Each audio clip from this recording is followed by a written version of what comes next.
Hey Saber fans. So, got a couple thin necks today to load up to YouTube. I think you'll enjoy them both. Both of them are Roman props. Both of them are going to the same guy. But first up, we have a beautiful weathered MK1. Installed with proffie 1.5. I believe it's an 18650 or, yeah, 18650. 31mm bass speaker under the clamp, facing up to vent out. And all the access down here. Have your SD card, your kill switch. There's a battery level indicator. See, did I do twist ignition on this? I did. And my client wanted the spark tip on all of these. Looks awesome. Of course, color changing on the fly.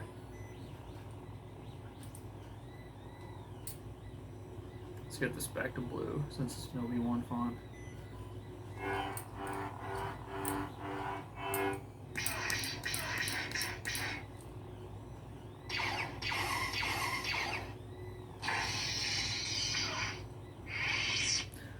There's a lot of fonts on here. I think there's like 17 or 19, something like that. It is obvious that this contest cannot be decided by our knowledge of the force.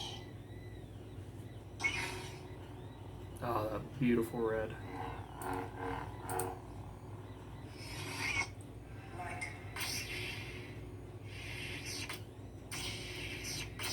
I really like that ignition on the light.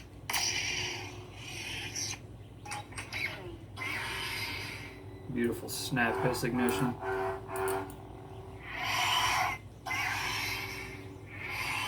am ready to face the trials. Only a Sith deals in absolutes. I will do what I must.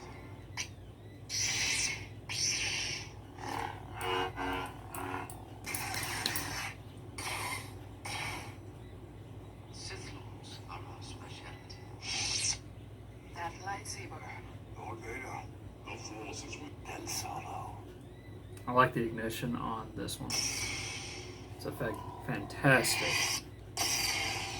Love it. Let's see what track was on this one.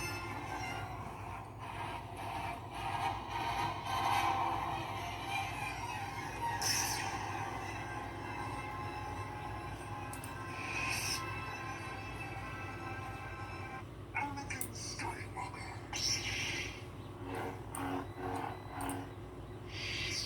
Darth Vader.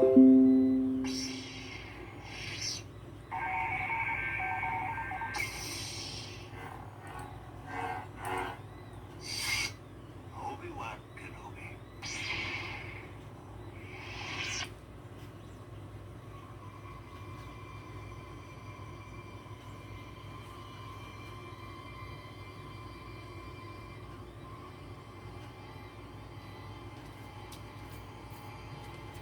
I'm trying to place what scene this is. It's making me think of the ESB fight.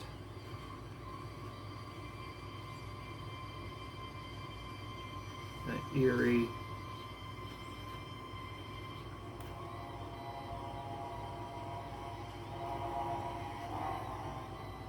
Yeah. Wait for it.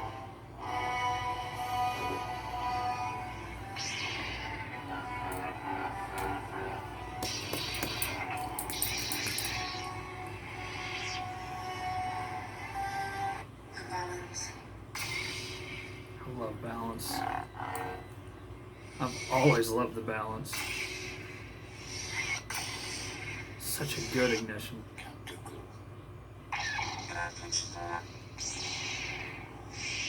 Darkness. Obi-Wan Kenobi. Alright. Yep, that's the one I want to leave at.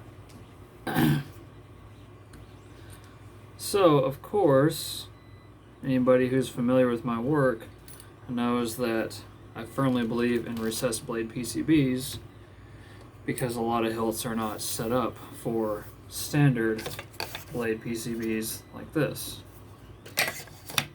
9 times out of 10, they have to be recessed inside the blade and held in place with set screws. It's fine. It's extra work.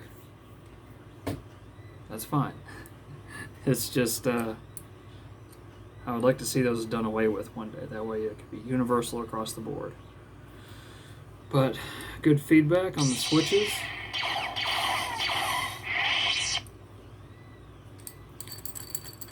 And like I said, all the board access can be done by just removing the pommel. But you can also remove the booster, and you have your full chassis. I used a simple layer of, what is that, Rub and Buff Silver Leaf, I believe. To just give it that nice silver look. So it was originally white. Turned out quite well. But yeah, all the access is there, and, well, actually, yeah, got to remove this to recharge it, because there's your recharge port.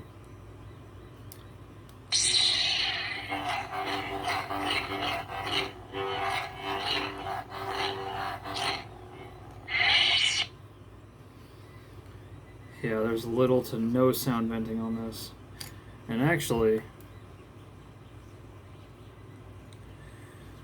yeah, beautiful hilt though. Very nice hilt. Very heavy indeed. Like you seriously underestimate the weight of one of these until you see it, because I think everything on here is made of steel.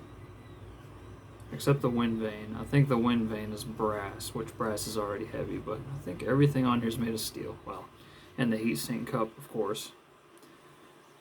I ended up adhering this in place, use a little bit of a Loctite on the threads. So, I mean, you can break it loose if you want. And then E6000 on a few spots around here to lock that in place. So, it's solid. Solid and weighty. I do really like how he did his weathering, though. Roman props, he did a fantastic job. And I can't remember if it was this MK1. I'm pretty sure it was this MK1. This one was actually starting to rust on the bottom previously, until I took a steel brush and a little bit of gun oil. Came right off just fine. It's standard. Yeah, you gotta watch out for these steel ones, like particularly this hilt. It will rust over time. I think at one point in time it was starting to rust in between one of these grips. I had to catch that, clean that up real good. And same time I just oiled down the whole freaking thing, so, you know, word of advice, keep it oiled. For any of you guys that have guns, same thing. Maintenance for this, just like maintenance for that. Couldn't remember if I had that on or not.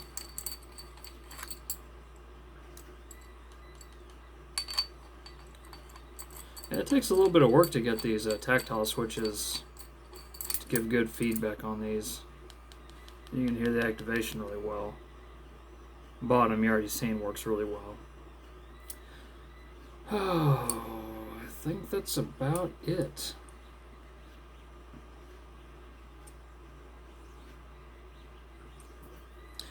Goth Redesigns chassis, 18650, 31mm bass speaker, TCSS PCB.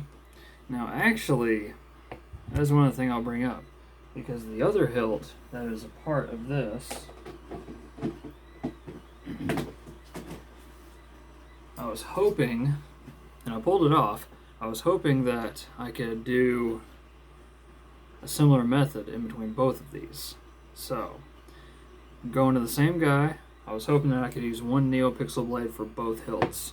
So what I did is, these being both Roman props, this is the Roman props V4 Gen 1. You can tell because of the set screw placement and the control block splinkies. I wanted him to be able to use one blade for each one. So these both use heatsink cups, and that is what holds the emitter in place. Like, take the heatsink out, the emitter's just going to fall off. There's no threading at all. Heatsink cups holding it on. I hate that design feature. No offense, Roman props. I hate it. I don't like it. It wouldn't be too hard to thread the copper. And I don't know.